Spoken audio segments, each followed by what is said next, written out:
예, 다시 시작입니다. 네. 이번에는 세 번째인데, 전부 다, 집안을 일으키는 거, 집안을 보존해 가는 거, 집안을 다스리는 거, 집안을 가지런히 하는 거, 이 제자는 조화롭게 하는 겁니다. 그거에 대한 이야기인데, 첫째, 독서, 책을 많이 읽는 것은 집안을 일으키는 근본이야. 전부 다 본인데, 근본 본자인데, 이 지자는 뭐냐면, 이 근본이라는 주어를 갖다가 도와주는 관용어예요, 전부 다.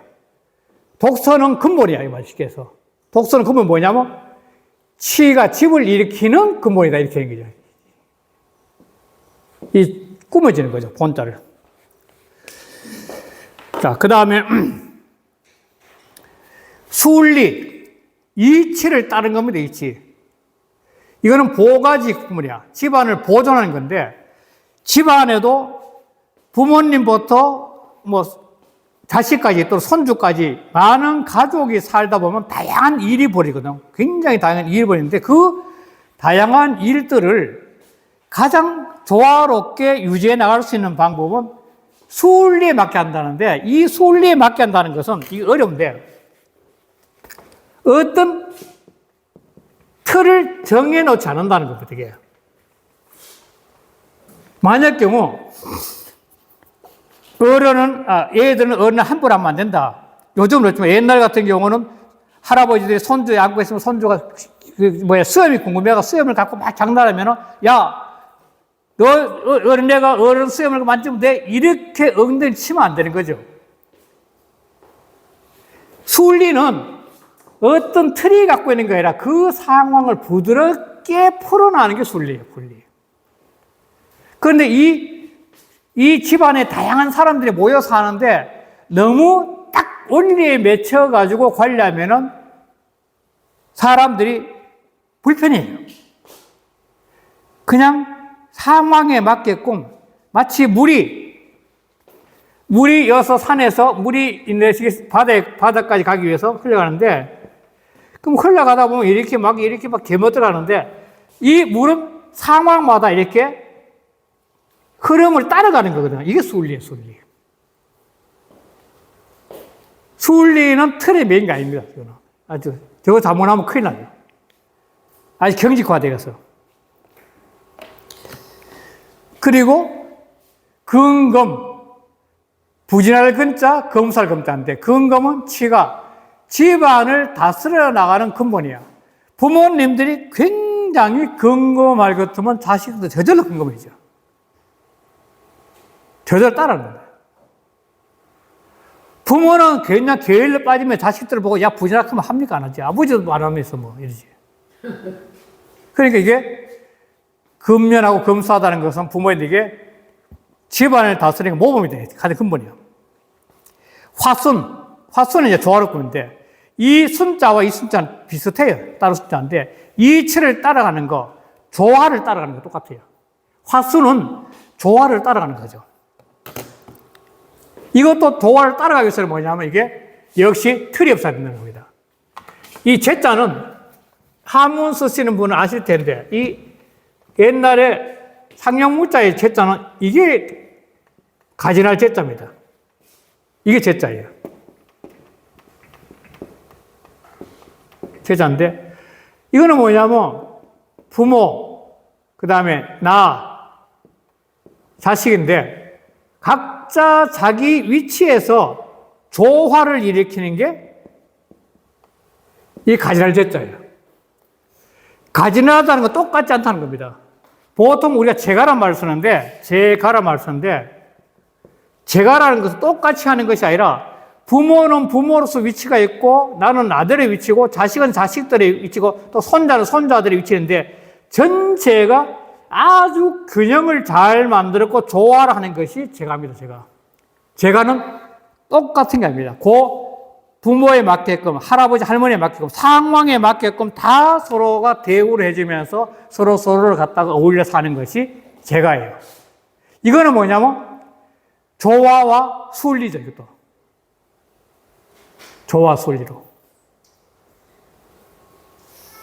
이 화순하고 이 수울리는 똑같은 말이 통할 수 있는데, 화순과 수울리는 굉장히 부모들이 현명해야 됩니다. 현명하지 못하면 끊임없이 잔소리하기나 원망하는 것 가지고 잘 하는 것처럼 절대로 안 해요. 수울리와 화순은 막 꾸지람하고 뭐 하는 게 아니라 상황에 맞게끔 이렇게 따뜻하게 풀어가는 건데, 그거는 말하기 쉽지 않은 겁니다. 굉장히 현명해야 돼요. 그 다음에 이게 좀 치우쳤구나. 책 보시죠. 공자 띄우고 상계도 띄우고 그냥 세 가지 계획의 그림에서 말하기를. 공자가 상계 세 가지 계획에 대한 그림에서 말하기를 말했거든요. 세 가지는 뭐냐면, 첫 번째 일생과 일년과 일일이에요. 한평생이죠. 한평생의 계획, 1년의 계획, 하루의 계획을 말하는 건데, 자, 첫 번째 볼게요. 일생지 띄우고 계는 제어 띄우고 요하고, 한평생의 계획표는 유년기에 있어. 유년에 있다. 아까도 사람이 자기 개성을 발휘하기 위해서는 어렸을 때 빨리 발견해주는 게 좋다 그랬잖아요. 지난번에 말씀드렸을 것 같은데, 이 나무가 있다면 한 100년 사는 고목이 있는데, 이 고목이 어렸을 때 딱 나오면 여러 가지 가지들이 많이 나오잖아요, 이렇게. 그런데 그걸 부모들이 잘 관리해가지고 하나의 가지로 자라게끔 이렇게 리드해주는 거, 끌어주는 게 최고죠. 그러면 쭉 뻗어 올라가서 마지막에 자기가 원하는 큰 열매를 얻을 수 있죠. 이게 바로 어렸을 때 잡으죠, 어렸을 때. 어렸을 때 모든 걸 다 가르쳐서 팔방미인을 만들면 절대로 그 큰 사람 못 됩니다. 어렸을 때 딱 한두 가지. 그걸 쭉 밀어붙이는 거, 자기 좋아하는 거. 어렸을 때 자기 좋아하는 걸 계속 밀어붙여서 평생을 가게 만들면 세월이 가면 갈수록 그쪽 분야에 고수가 되기 때문에 일가를 이룰 수 있는데, 이것저것 다 하는 팔방미인이 되어 가다 보면 끝에 가서는 자기가 전공을 하는 건 하나도 없고, 나이가 들어서 남이 신분을 끝내요. 뭐 하면 네가 잘하지 도와달라. 끝내면 남이 신분을 끝내지 자기는 일가를 못 해요. 자기가 일가를 이루는 사람은, 이 일가 정직한 사람은 자기 필요한 거 외에는 다른 걸 남 시키는 거죠. 이것 좀 해달라, 저것 시키는 거죠. 그게 바로 고수예요, 고수. 그리고 여기도 일생의 계획은 어렸을 때 있다. 어렸을 때 잡아줘야 된다는 겁니다. 이게 굉장히 중요한 겁니다. 지난번에 구양순이라는 분이 계시는데, 그 사람 송나라 사람인데, 저 아버지 일찍 돌아가시고 엄마가 가난했던 사람인데, 이 어머니가 얘한테 어머니 부엌에서 일하면서 재를 딱 모아가지고 판때기를 하나 만들어가지고 판때기에다가 이렇게 재를 딱 모아준 거예요. 그러면서 구양순한테 어렸을 때 나무 집 하나 끊어줘가지고 그 재에다가 글씨를 쓰게 만드는 거예요. 그러면 지우면 계속 쓰잖아요. 이 구양수 어머니야. 구양수 어머니인데 계속 쓸 수 있잖아요. 그래서 천하의 대학자면서 명필가 된 겁니다. 어렸을 때 틀을 잡아줬는데 엄청 중요합니다. 어렸을 때. 이게 바로 1년의 계획을 어렸을 때 있고, 그 다음 이 평생에 1년 한 해의 계획은 봄에 있어요. 봄이 됐는데, 이제 겨울이 되죠. 봄이 되는데, 모든 씨앗을 다 잘 뿌려가지고 1년 동안 관리를 잘하면 가을에 이제 추수하는 거죠. 또 하루의 계획은 제어이나 인시예요, 인시. 인시가 3시에서 5시예요. 3시에서. 하루가 바뀌어지는 경계가 이제 5시인데, 이게 자오인데, 자오설인데, 묘유가 되고, 묘유가 되는데, 자추인 묘거든. 여기 있는 것인데, 요게 11시에서 새벽 1시, 1시에서 3시, 3시에서 이건 5시. 인시는 1시에서 3시까지고, 5시에서 7시. 그러니까 인시는 3시에서 5시 인시입니다. 요 인시는, 그러니까 옛날 사람들 뭐냐면 자신은 천이, 하늘이 열릴 때예요, 천이. 천개 하늘이 열릴 때예요. 그래서 옛날에 정화수 떠놓고 기도할 때는 요 자시에 정화에 떠놓고, 그럼 물이 가장 고이로울 때예요. 자시에 정화수 떠놓고 기도할 때 자시예요. 노인 어르신들은. 이 축시는 이제 동물도 깨어났대요. 그래서 자시에는 하늘이 깨어날 때니까 이 귀신들이 활동을 가입 많을 때 자시예요, 자시.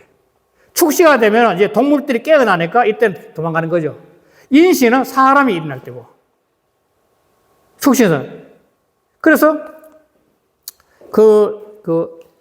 서울에 간 천도교라는 거 있는데, 제가 실제로 그분을 뵙지 못하지만, 아주 가까운 분이 이야기 들어 어떤 거였냐면은, 한 부부가 있었는데, 남편이 위암에 걸려가지고, 그래가지고 위암에 물이 조금 좋겠다 시가 부부가 저쪽에 양평 있는 데 가가지고 어디 산골닥에 물 좋은 동네 가서 이제 사는데, 그러면 아침마다 이제 할머니가 할아버지를 위해서 물을 떠러 가는데, 갈 때마다 그냥 천도교회 주문을 계속 갔다가 물도 후라시 갖고 가는데, 어느 날, 한밤에 주문 가는데, 길이 환하게 보이는 거예요. 밤인데, 후레쉬 안 폈는데, 참 이상하다. 내 눈이 잘못됐나? 그러면서 갔다가 물을 또 가서 이제 딱 보니까, 그 할아버지 몸에 암이 있는 그 부위가 훤히 보이는 거예요. 그때부터 그게 주물르기 시작한 거예요. 한 달 다 넣었대요. 그게 물을 들어갈 때 시간이 자시에 갔다는데, 이 자시를 통하니까 이 지극정성이 정성. 이 사람의 정신이란 것이 이거 묘한 건데, 지난번부터 계속 요가, 명상 하는 건데, 이 정신의 세계는 이 인간이 갖고 있는 이 이상의 공자는 하악이 상달인데, 이 새로운 영안이 열려요, 영안이. 신성한 눈이 열리는 겁니다. 그러니까 사람 중에 이 영안이 강한 사람도 어떤 사람이에요? 어떤 순간에 학식 공부가 아니라 직감적으로 그 느낌이 많은 사람이 영감이 강한 사람이에요. 이런 사람이 수도하면 기가 막히게 좋은 거죠. 그러니까 할머니도 그게 강하기 때문에 결국은 그 할아버지 병을 났어가지고 난리 났었죠. 그때 어떻게 그런 자고 실제로 있으니까. 그런 식으로 이 자시가 갖고 있는 기운이 엄청나게 뛰어난 거예요. 맑고. 그래서 정화수 또는 기도한 거는 거의 자시입니다. 밤에. 그 인신은 사람이 태어나는 건데, 일어난 건데, 우리 불교계에서 유명한 이 타너스님이라고 계신, 들어봤어요? 미래 예언도 많이 하시고 하는데, 그분은 새벽 3시에 납니다. 잠은 9시 주무시고, 어느 정도는 지역하냐면은, 스님들까지 회의하시는데, 9시가 와 되면, 난 자러 간다 가버려요. 근데 새벽 3시에 일어나가지고 혼자 공부하고 하는데, 그래서 그분이 엄청 책을 많이 만들었죠. 엄청 책. 저도 지금 주역하면서 그분 타너스님이 번역한 주역책 보고 있는데, 굉장한 어떤 기운을 받을 때가 인시예요. 3시에, 5시에. 자, 그래서 파란 거는 비관데, 유의 띄우고 불악이면, 어릴 때 배우지 않으면, 자기 전공부에 배우지 않으면, 노무 띄우고 서지라. 늙으면은 아는 바가 없어. 즉, 지혜가 없다는 겁니다. 이게 무슨 말이냐면은, 사람이 어떤 공부를 하면은, 이제 이 뇌 구조에서도 말씀드렸다시피, 사람의 이 뇌라는 것은 이 공부를 하게 되면, 이 공부를 통해서 뇌세포가 한 1000억 개 됩니다. 1000억 개인데, 이 1000억 개가 있는데, 이것이 공부를 하면은 그 공부가 궁금해가지고 이 서로 정보를 교환하기 위해서 뇌세포끼리 정보를 교환하기 위해서 가지가 뻗어나가요. 이 가지가 한 세포에서 보통 10,000개에서 14,000개쯤 된대요. 많이 뻗어나가고. 그러면 가지가 많으면 많을수록 뭐냐면 이게 내가 활성화 많이 된 거죠. 내가. 활성화 많이 되면 될수록 뭐냐면은 지혜가 많이 열리는 거죠. 그러니까 어렸을 때 뭔가 공부를 하게 되면 그 공부를 통해서 내가 활성화 된다는 거예요. 활성화. 그러니까 나이 들면 지혜가 있는 거예요. 지혜가. 지혜가 있는 거죠. 두 번째는 춘약 띄우고 불경이면, 봄에 만약 밭을 갈지 않으면은 추무 띄우고 소망이라. 가을이면 바라는 바가 없어. 추수할 게 없다는 거야. 바라고 할 게 없다. 아무것도 없는 거야. 자, 그 다음 인약 띄우고 불기면, 인시에 만약이 나지 않는다면 일무소판이라. 힘쓸 판자인데, 힘쓸 판자인데, 그러면 하루 종일 힘쓸 바가 없어. 그러니까 시골에, 뭐, 여기 시골일 것 같지만도 특히 이 봄 되면 농사를 시작되면은 아침 먹기 전에 새벽 일이 반나절 합니다. 그거 아시잖아요. 저도 옛날에 모신기 할 때 보면 새벽에 모를 찌는 게 하루 모심을 새벽에 다 찌거든요. 그리고 아침 먹는다고요. 그러니까 그만큼 부지런한 거죠. 그러면 힘쓸 판자는 하루에 힘쓸 일이 줄어든다. 그 말도 똑같은 거죠. 그러니까 뭐든지 일찍 시작해서 지속하면 그것이야말로 최고가 된다는 이야기를 좀 하고 있는 겁니다. 이게 다 일생, 1년, 하루. 자, 일이 되니까 아까 말씀드렸다시피 1년, 일생 동안을 계속 하면은 좋은 일이 있을 거고 1년 동안 좋은 일이 있을 것처럼 생과 사에서도 하루하루 좋은 일을 한다는 것은 이미 죽고 난 다음에 보증수표를 갖고 있는 거 아니에요. 제가 이런 말씀 드리면 죄송하지만 어떤 종교를 믿는다고 해서 특별한 혜택을 주는 경우는 전혀 없습니다. 있을 수 없고 하나님이 그걸 용납하겠어요? 맨날 나쁜 짓 하다가 교회 와서 믿는다고 좋은 데 있고 아니 절에 맨날 나쁜 짓 하다가 절에 온다고 돈 주겠어요? 그거는 부처님 용납 안 하지.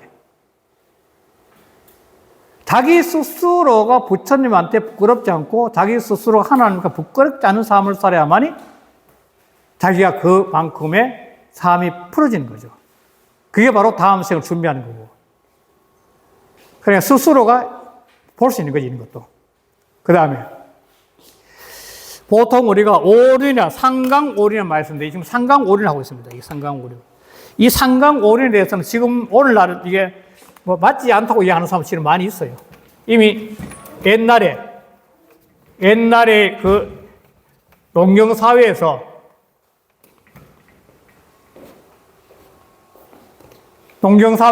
그 조직구조에서 사는 것이 오늘날 맞지 않다 했는데 오교는 오륜이에요. 오륜 말한 건데 이 오륜은 뭐냐면 이 삶에서 개인이 가장 기본적인 조직구조. 사람이 살아가면서 가장 기본적인 조직구조가 뭐냐면 오륜이에요. 부모와 관계, 군신은 조직이죠. 오늘날 말하는 회사나 사회죠. 군신이니까. 국가이면서도 회사라면 회사 사장과 직원 같은 거예요. 그럼 부부, 그 다음 자녀, 선후배겠죠, 선후배. 집에도 형과 아우가 있고. 그 다음 요 5가지가 인간 살아가는 가장 기본적인 조직 구조예요. 자, 오교지 띄우고 먹은 오교의 조목은 인간이 살아가는 오륜의 조목은 첫째가 부자 띄우고 유친이고 두 번째가 군신 띄우고 유이고 세 번째가 부부 띄우고 유별이고 네 번째가 자녀 띄우고 유소묘 다섯 번째가 부모 띄우고 유신이야. 자, 5가지 윤리 도덕의 목록은 뭐냐면 부모 자식과는 친해야 돼. 부모 자식 간에 친함이 있어야 돼. 이게 뭐 귓물이죠. 가정의 화목은 이어야 되는 거니까. 두 번째, 군신인데, 임금과 신하인데, 임금과 신하는 옛날 같은 국가지만도 지금 현재는 회사로 말하면 사장과 직원과 똑같은 거죠. 조직의 밑바탕은 뭐냐면, 이가 있어요, 이. 은은 이게, 의리, 마땅함, 떳떳함, 이런 건데, 사람이 의리가 있다는 것은 떳떳하지 않은 것인데요. 그러니까 이 조직 구조에서는, 이 인간세의 조직 구조에서는 누가 봐도 마땅해야 되고, 누가 봐도 떳떳해야 돼요. 의가 있어야 돼요, 의가. 그 다음 부부 띄우고요. 부부는 요즘은 이제 덜 되는데 옛날에는 일이 달랐어요. 가정의 일과 바깥이 달라요. 그러니까 서로 다른 일을 인정하며 살아야 되는 거죠. 조화하면서. 이 부부의 조화가 동양에서 가장 대표적인 건 뭐냐. 천지 조화가, 천지 조화. 천지. 그러니까 하늘에서 햇빛이 내려오면 땅에서는 그 햇빛을 받아가 만물을 길러내잖아요. 그리고 옛날 같으면 남편이 바깥에서 활동해 오면은 집에서는 어머니가 모든 가정의 식구들을 길러내는 거죠. 마무 결시. 그러니까 천은 아버지를 상징하고 땅은 어머니를 상징했게 옛날 같은 경우. 부부를. 그리고 부부가 화합을 해야, 천지가 화합을 해야 마음으로 조화롭고, 부부가 화합해야 가정이 황홀하게 정말 조화로운 거죠. 그래, 그거고. 자녀는 어른 장자, 어릴 자니까 선후배. 집안은 뭐 형과 아우, 선배와 후배. 거기는 차례가 있어야 돼. 형은 형 대접해주고 아우는 아우 대접해주는 거예요. 그런데 아우가 형을 무시하거나 네가 무슨 형이냐 이렇게 되면 골치 아프지. 그것도 혼란인 거죠. 그 풍무, 법과 벗은 팅고 있다. 이거 아까 말씀 드렸었지만도 다시 한번 하면은 이 풍우의 개념을 왜 이렇게 나누냐 하면은 풍은 이 기러기가 날아가는데 이 리더가 가다가 힘이 들면은 이렇게 좀 바뀌어져 이렇게 또 가다 힘을 거예요. 그리고 이 기러기가 날아가는 모습은 늘 지향하는 것이 같아요. 동지. 뜻을 같이 한 동지들이에요. 그리고 풍은 같은 공부나 같은 분야에서 같이 일하는 사람 풍이에요. 우자는 손우자 두 개, 이게 우자예요. 이거는 지향성은 전혀 다르지만도 그냥 길 가다가도, 우리 말 통하네? 그러면서 악수하면서 친구합다 할 때 친구야. 이거는 어떤 조건 없이 그냥 그대로 그냥 친하면 친한 거예요. 손 두 개가 악수하는 형태에서 나오고 이거잖아. 그게 풍무예요. 풍무하고 달라요. 그래서 정치도 붕당 정치, 그지 우당치는 안 그래요. 지향성이 같기 때문에 붕당 정치죠. 그래서 거기에는 믿음이 바탕돼야 돼, 이거는. 믿음이. 이 믿지 않으면 끝나죠, 친구 안에서. 그래서 이게 오륜에 대한 덕목입니다. 이게. 다음에 상강인데, 그 상강 오륜인데, 이것도 사람들이 뭐 거부를 많이 하죠. 뭐 요즘 세상이 맞나 했는데, 이 강자가 뭐냐면은, 강자가 요 그물이 있다면, 이 그물을 쫙 이렇게 펼치는데, 이 그물을 잡고 던진다. 그러니까 펴었다 당겼다 하는 요 자리가 이게 별이 강자예요. 이 별이 강자예요. 요게 기준점.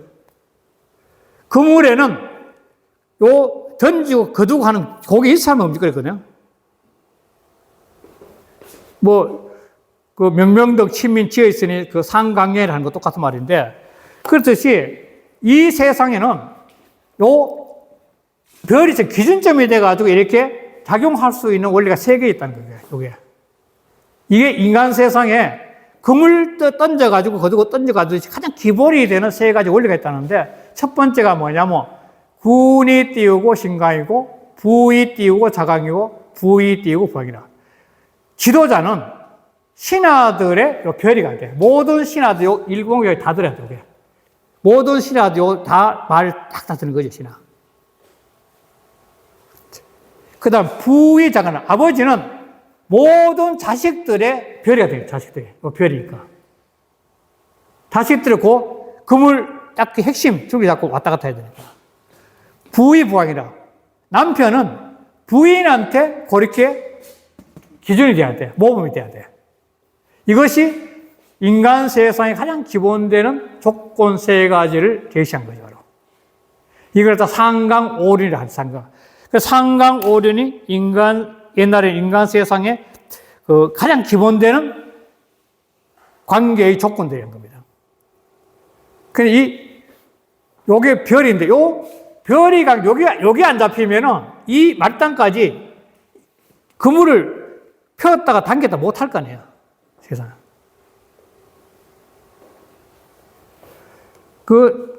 대학에 보면 명명덕과 친명과 지어 있으니 바로 상강례니까 별이 있었거든요. 그만큼 중요하다는 거죠.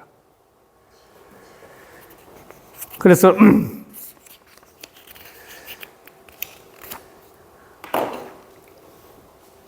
6번, 그 다음 7번 할게요. 이것도 지금 오늘날 안 맞다고 이야기 많이 하는 이 퀴즈를 생각합니다. 이 왕촉이라는 사람 여기 나왔지만 또 이게 춘추 전국시대 때 전국시대인데 이 제나라 사람인데 연나라가 침범해가지고 국가가 굉장히 위험한 당시가 됐을 때 그럴 때 연나라에서 자기한테 항복하는데 항복 안 하고 이 자살한 사람이야. 그 충신인데 그 사람이 그런 충신이다 보니까 이런 말 나오겠죠. 자, 충신은 충을 다하는 신하는 이 말이죠. 불사 띄우고 이군이고 연련은 이것도 문제가 많다고 한대 그러죠. 불경 띄우고 입으라. 충신은 두 임금을 사장 섬기를 사장 섬기지 않고 그 변절 안 하는 건데 변절한 거죠. 우리 영천에 포원 선생이 유명한데 포원 선생이 그 이성계 입장에서는 당시한테 적과 같은 적. 자기 일을 지지 안 했잖아요. 그런데 태종 이방원이 때 오면은 완전히 바뀌거든, 이제. 자기가 죽였던 사람인데, 태종 이방원이 참, 자기가 죽였던 사람인데, 포원 선생은. 그런데 그 정몽주를 받들어가지고 자식을 불러가지고 이 벼슬을 준다고요, 국가에서. 그 이유가 뭐냐면, 정몽주는 이 불사이군이거든. 두 임금을 섬기지 않았다고 끝까지 반대했거든. 그러니까 조선이랑 왕조를 딱 만들고 나니까 국가가 딱 형성되니까 이방원 입장에서는 태조 이성계와 이제 이방원 입장에서는 국가를 안정되게 할 수 있는 사람은 최고가 뭐냐면 포원 선생처럼 절대로 변절하지 않는 신하들이 필요한 거예요. 그러니까 포원을 그렇게 내세우면서 칭송하면서 그 자신까지 음직으로 벼슬까지 주는 거죠. 국가 유지에서 가장 기본이 된다고 봤던 거죠. 그러면서 조선조가 계속 포원을 칭송하는 거죠. 왜? 조선조가 나라에 형성되니까 조선조 입장에서도 절대로 변절자가 나오면 안 되니까.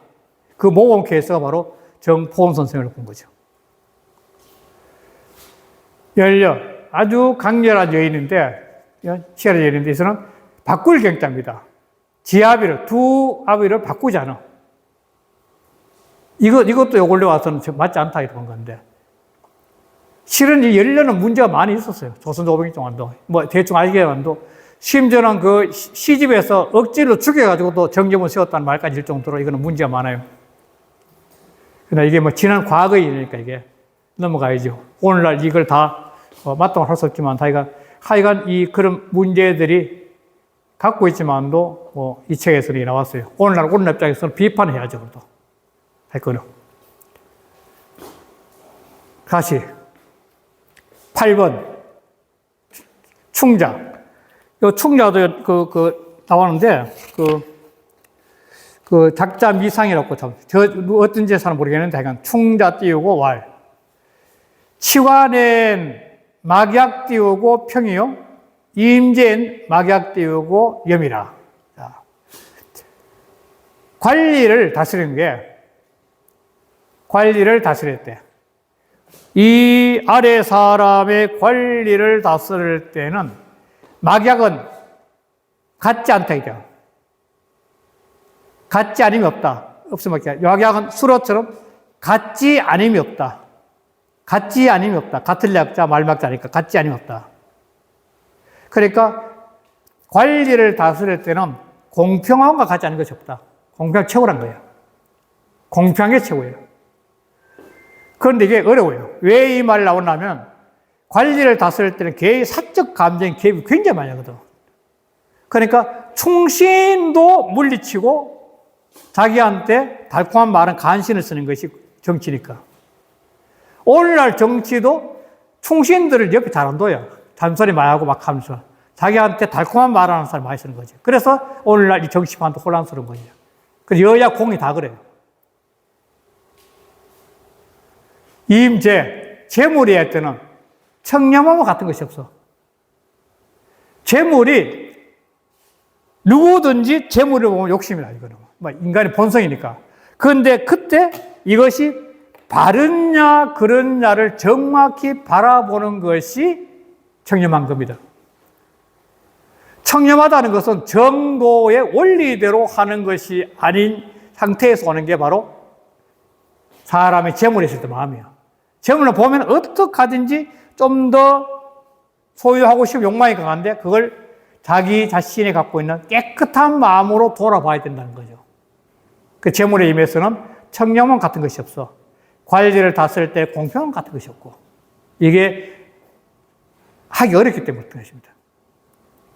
자기 관리는 자기 주변에 쓸 때는 늘 간신배 같이 아바라는 사람을 좋아하는 게 바로 정치적이고, 재물도 딱 눈앞에 보면 무조건 탐욕을 일으킨 게 세상사기 때문에 이 두 가지를 경계하게 하는 것이 이 글이 되는 거죠. 오늘 뭐 여기까지 해야 되겠네요. 네, 감사합니다. 네. 네.